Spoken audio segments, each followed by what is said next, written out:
Hello students, welcome to my YouTube channel. आज के इस वीडियो में हम class 5 English chapter 8 a changed man के बारे में पढ़ेंगे। तो चलिए इस चैप्टर की शुरुआत करते हैं और देखते हैं इस चैप्टर में हमें क्या सिखाया जाता है। चैप्टर 8 है ए चेंज्ड मैन। दिया है Gaurav was a rude and impolite person, यानी गौरव एक खड़ूस और असभ्य व्यक्ति था। He never thanked his wife और mother for the care and the concern for him, और वह अपने पत्नी या अपनी माँ को अपनी केयर के लिए कभी भी उनसे कंसर्न करता नहीं था।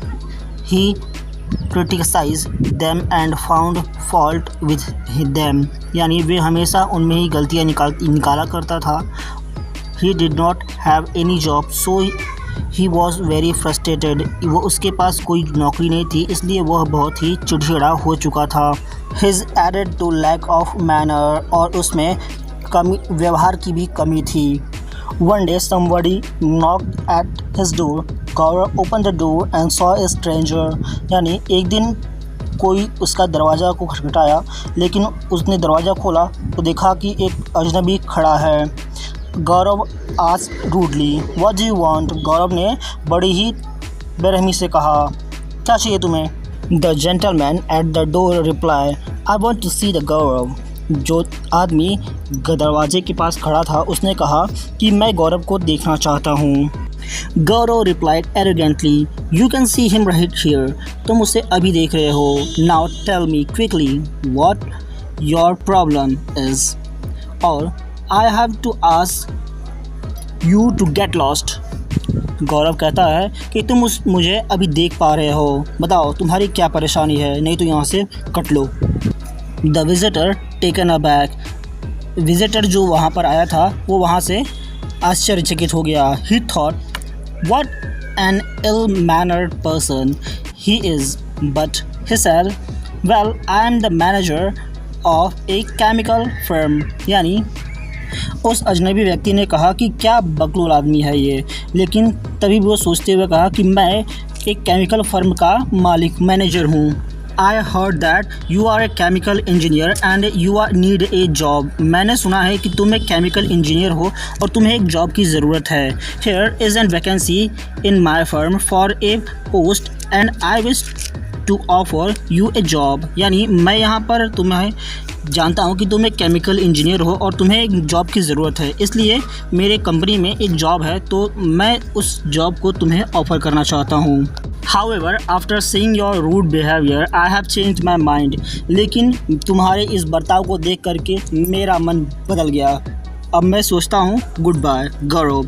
The man left after saying his, the Gaurav replied deep remorsed. Manager की ये बात को सुनकर गौरव परेशान हो गया और मैनेजर को जाते ही उसने कहा I lost it because of my rude behaviour, मेरी इसी बर्ताव की वजह से मैंने ये नौकरी भी खो दी। By that time Gaurav's wife and his mother who had silently witnessed all that happened, और उसी दौरान गौरव की पत्नी और उसकी माँ ये सारा घटना को अपनी आंखों से शांतिपूर्वक देख रही थी। Came forward and tried to explain Gaurav that he should become more courteous, यानी गौरव की पत्नी और उसकी माँ ये सारी चीज़ों को देख करके धीरे धीरे उसके पास आने लगी और सारी बातों को समझकर गौरव से कहा कि तुम्हें थोड़ा सब्र रखना चाहिए। His mother told him my son nobody is born perfect in this world and you are not an exception.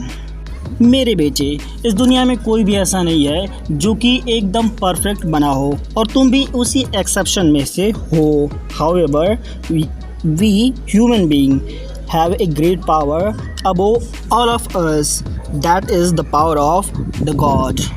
और वैसे भी हम सब इंसान हैं और इंसानों के पास ये सारी चीज़ें आम बात होती है, लेकिन भगवान के पास ऐसा नहीं होता है।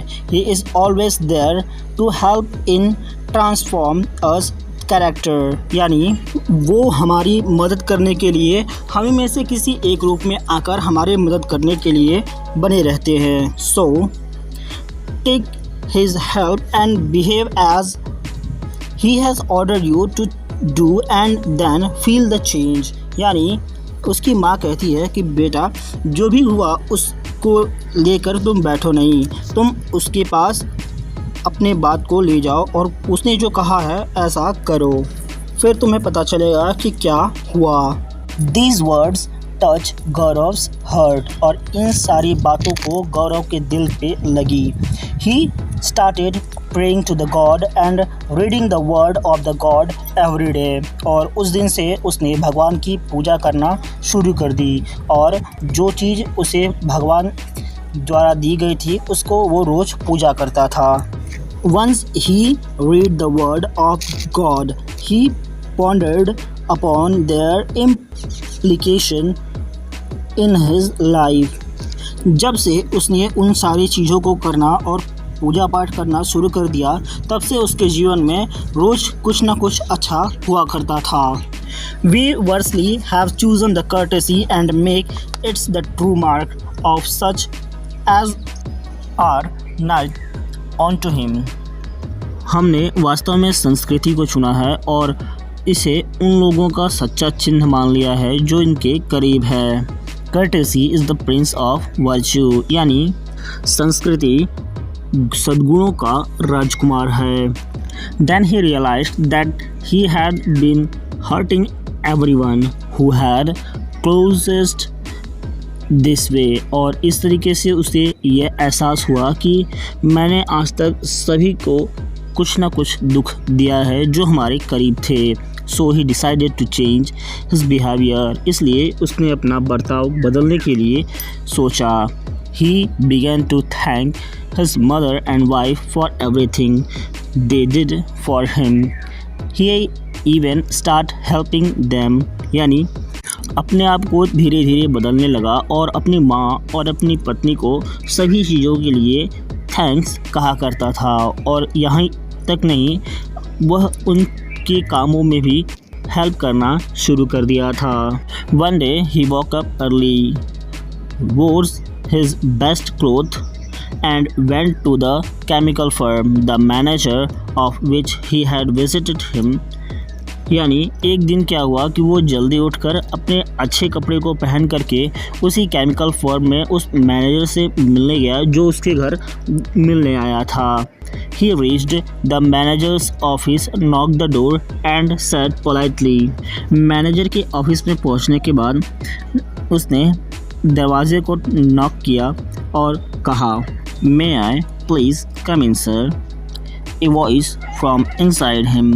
And यानी दरवाजे के पास पहुंच कर के गौरव कहता है कि क्या मैं अंदर आ सकता हूं sir?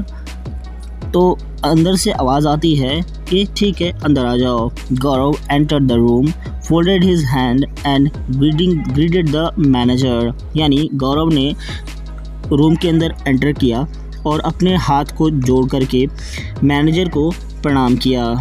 The manager recognized him immediately and said unhappily, Yes, Gaurav, what brings you here? Gaurav said, I have come to apologize for my bad behavior towards you. यानी जैसे ही गौरव रूम के अंदर आता है और मैनेजर को प्रणाम करता है तो मैनेजर तुरंत ही पहचान जाता है और कहता है कि गौरव क्या हुआ, तुम यहाँ क्यों आए हो? गौरव कहता है कि सर, मैं अपनी गलतियों के लिए आपसे माफ़ी मांगना चाहता हूँ, जो व्यवहार मैंने आपके साथ किया उसके लिए माफ़ी मांगना चाहता हूँ। I realised my mistake, I being haughty and rude. मुझे ये पता चल गया है कि मैं बहुत ही खड़ूस और चिड़चिड़ा आदमी था, इसलिए ऐसी गलती मुझसे हो गई।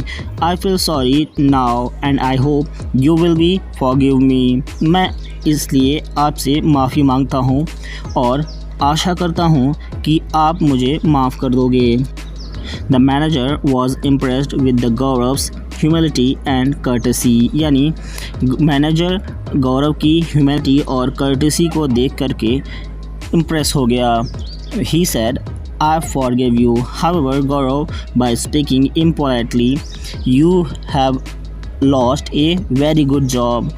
लेकिन गौरव को मैनेजर ने माफ़ तो कर दिया, लेकिन गौरव कहता है कि गौरव से ये बताया मैनेजर ने कि तुमने अपनी इम्पोलाइटली की वजह से यानी खड़ूस व्यवहार की वजह से एक अच्छी जॉब को तुमने छोड़ दिया। गौरव said, "Sir, I am very grateful to you for the gracious forgiving me." गौरव कहता है कि सर मैं आपके द्वारा दी गई माफ़ी को स्वीकार करता हूँ।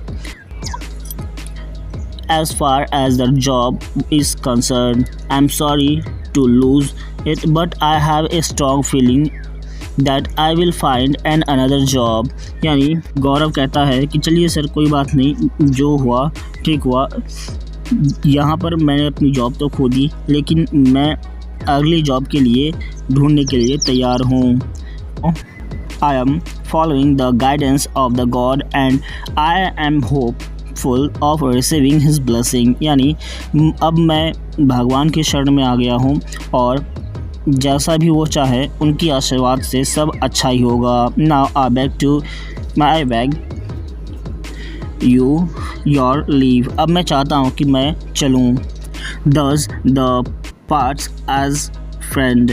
और उस समय से वे एक दोस्त की तरह हो गए। Courtesy is to be the polite and the good have a good manner। यानी संस्कृति से हमें अच्छा व्यवहार करने में मदद मिलती है। It is showing respect and having consideration for other people's feeling। यानी संस्कृति की वजह से हमें रिस्पेक्ट और दूसरों के फीलिंग्स को कदर करना सीखना जाता है। Courtesy is like a magnet। यानी संस्कृति एक चुंबक की तरह है। It makes you attracts other। और यह लोगों को तुमसे जोड़ने का काम करती है। Be courteous so that other people around you do not get insulted by any of your words and deeds। यानी हमें विनम्र रहना चाहिए ताकि हमारे आसपास के लोग रहने वाले लोगों को हमारी वजह से कोई परेशानी या दुख ना हो। Be courteous, you have to learn to speak the polite manner। और इसके लिए आपको अच्छे ढंग से व्यवहार करना आना चाहिए। Nobody likes a rude person। किसी को भी असभ्य व्यक्ति पसंद नहीं होते। To practice courtesy, you have to think how your behavior will affect others। यानी courtesy बनाए रखने के लिए हमें ऐसा सोचना चाहिए कि हमारे वजह से किसी को कोई परेशानी ना हो। तो इस चैप्टर में इतना ही। वीडियो में लास्ट तक बने रहने के लिए धन्यवाद। और भी ऐसी वीडियोस देखने के लिए चैनल के प्लेलिस्ट पे विज़िट करें।